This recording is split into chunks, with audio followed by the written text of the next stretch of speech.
29 news కి స్వాగతం. తెలంగాణ ప్రభుత్వం ప్రతిష్టాత్మకంగా చేపట్టిన టెక్స్టైల్ పార్కును అనేక ఇబ్బందులు ఎదుర్కొంటున్నాయి. ముఖ్యంగా భారతీయ మెగా టెక్స్టైల్ పార్కులో ఉత్పత్తిదారులు చాలా సమస్యలు ఎదుర్కొంటున్నారు. ఇప్పటివరకు సబ్సిడీలు రాక అప్పుల పాలైపోయాయని వాపోతున్నారు. కానీ ఇప్పటివరకు 200 యూనిట్లు కూడా దాటలేదు. షెడ్ల నిర్మాణం పూర్తయి మెషినరీ పెట్టి ప్రాజెక్టు స్టార్ట్ చేసిందని, ఇంకా తక్కువ వాటిలో రెగ్యులర్గా పనిచేస్తూ ఉత్పత్తి చేస్తున్నవి ఇంకా తక్కువ. 2.5 లక్షల మంది వలస కార్మికులను వెనక్కి తీసుకొచ్చి తెలంగాణలోనే వారికి ఉపాధి కల్పించాలన్న లక్ష్యంతో ఈ పార్కుల రూపకల్పన జరిగింది. కాకతీయ మెగా టెక్స్టైల్ పార్కు కొంతమంది నేత వృత్తిలో ఉన్న వాళ్ళు స్వయంగా ఏర్పాటు చేసుకున్న సంస్థ. దీనిని రాష్ట్ర ప్రభుత్వం అన్ని రకాల సహకారం అందిస్తుందని గత పాలకులు హామీ ఇచ్చారు.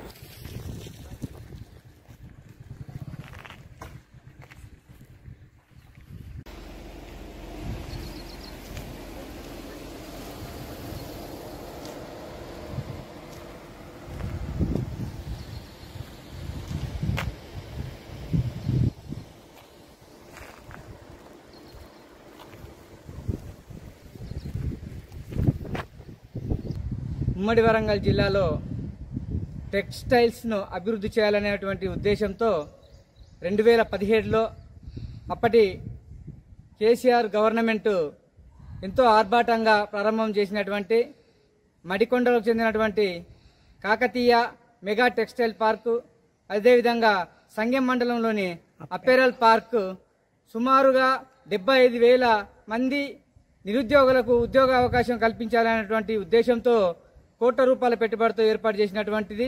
కానీ ఇప్పటి వరకు పూర్తి స్థాయిలో నిర్మాణాలు చేపట్టగా, నిర్మాణాలు అయినప్పటికీ కూడా మిషనరీ రాక, సబ్సిడీ లేక ఇప్పటికీ అటు ఒక మడికొండ కాకతీయ మెగా టెక్స్టైల్స్లో కనుక చూసినట్టయితే మనకు సుమారుగా ఒక 400 షాపులకు గాను నిర్మాణాలు చేపట్టడం అనేది జరిగింది.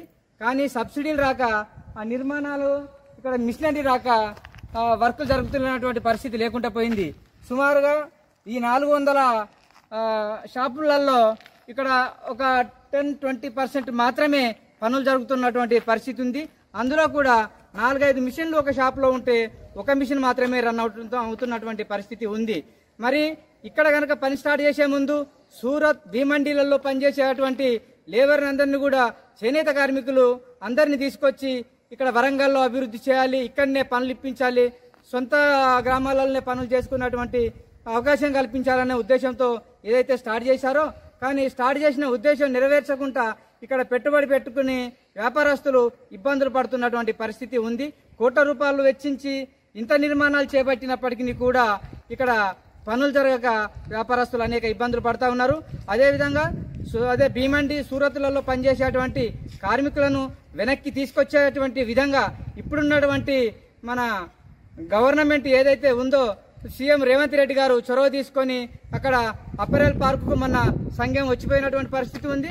అదేవిధంగా ఈ మెగా టెక్స్టైల్స్ మడికొండలో ఉన్నటువంటి ఇక్కడ ఈ మెగా టెక్స్టైల్స్ను కూడా అభివృద్ధి చేయాలి, దానికి ప్రత్యేక చొరవ తీసుకొని ఇక్కడ మిషనరీలకు సరిపడు సబ్సిడీ ఇప్పిస్తూ ఇక్కడ కూడా లేబర్కు ఉపాధి దొరికే విధంగా చర్యలు తీసుకోవాలని చెప్పేసి స్థానికులు కోరుకుంటా ఉన్నారు.